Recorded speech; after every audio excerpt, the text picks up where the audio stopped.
तो एक बार फिर से आपका स्वागत है। चीन के साथ सीमा विवाद पर राहुल गांधी का केंद्र पर निशाना, कहा सिर्फ पीएम को लगता है चीन ने भारत की जमीन नहीं ली। इस वक्त की बड़ी खबर आपको बता रहे हैं। राहुल गांधी का कहना है कि लद्दाख के लोगों ने उनको बताया कि भारत के कई पेट्रोलिंग पॉइंट चीन के कब्जे में हैं। जम्मू कश्मीर के सुरक्षा हालात पर राहुल ने कहा, अगर हालात अच्छे तो श्रीनगर की यात्रा क्यों नहीं करते गृह मंत्री अमित शाह।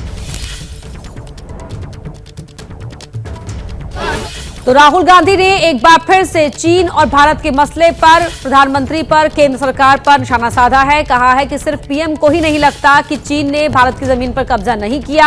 लद्दाख के कई लोगों ने उन्हें बताया कि ऐसे कई पेट्रोलिंग पॉइंट हैं जिन पर चीन ने कब्जा कर लिया है। ये दावा राहुल गांधी की ओर से किया गया है और कहा कि अगर जम्मू कश्मीर में हालात इतने ही सुरक्षित हैं तो फिर अमित शाह लाल चौक पर यात्रा क्यों नहीं करते। The country who's under the impression that the Chinese have not taken any land from India.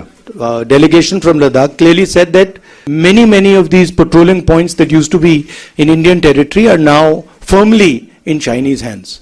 जरूर ऑपोजिशन में डिफरेंसेस हैं, जरूर ऑपोजिशन में बातचीत होती है, बट ऑपोजिशन एक साथ लड़ेगी, एक साथ खड़ी होगी। If situation is so good then why doesn't Mr. Amit Shah walk from Jammu Kashmir, from Jammu to Kashmir? और भारत जोड़ो यात्रा श्रीनगर के शेरे कश्मीर स्टेडियम में राहुल गांधी की रैली के साथ खत्म होगी। श्रीनगर की रैली के साथ कांग्रेस शक्ति प्रदर्शन भी करेगी। इस रैली में विपक्ष के भी कई नेता शामिल होंगे, उन्हें बुलाया गया है। सुबह 11:30 बजे का वक्त होगा, कांग्रेस की ये रैली शुरू हो जाएगी। 11:30 बजे शेर कश्मीर में ये रैली शुरू होगी। जैनेंद्र जुड़ेंगे इस खबर को विस्तार देने के लिए। जैनेंद्र, कौन कौन सी पार्टियां शामिल होने वाली है और क्या लक्ष्य रहने वाला है इसका?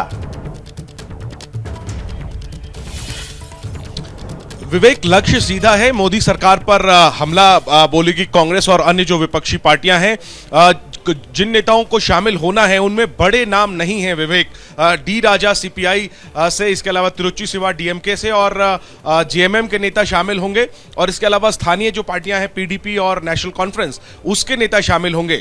आधा दर्जन से ज्यादा पार्टियों के नेता जो हैं वो शामिल नहीं होने जा रहे। जो सहयोगी दल हैं कांग्रेस के, जेडीयू, आरजेडी, शिवसेना, इनके भी प्रतिनिधि नहीं रहेंगे। निश्चित तौर पर यह कांग्रेस के लिए एक तरीके से झटके की बात है, क्योंकि 24 से ज्यादा पार्टियों को कांग्रेस ने न्योता भेजा था, लेकिन शामिल जो है वो 10 से कम पार्टियां ही हो रही हैं और उसमें भी बड़े चेहरे नहीं हो रहे हैं। हालांकि कांग्रेस के नेताओं की दलील है कि भारत जोड़ो यात्रा के दौरान अलग अलग वक्त में शिवसेना के नेता संजय राउत, उद्धव ठाकरे यात्रा में शामिल हो चुके हैं।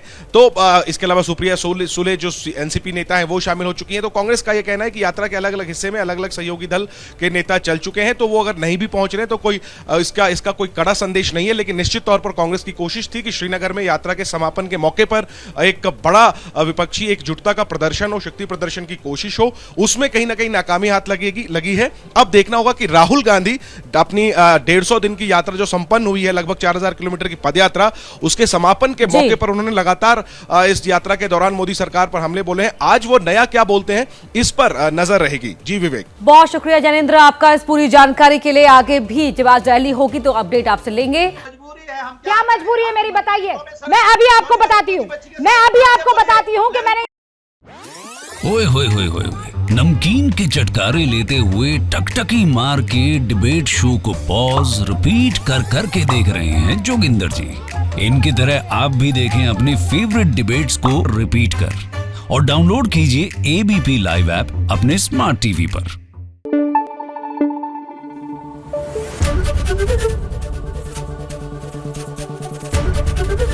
एबीपी न्यूज आपको रखे आगे।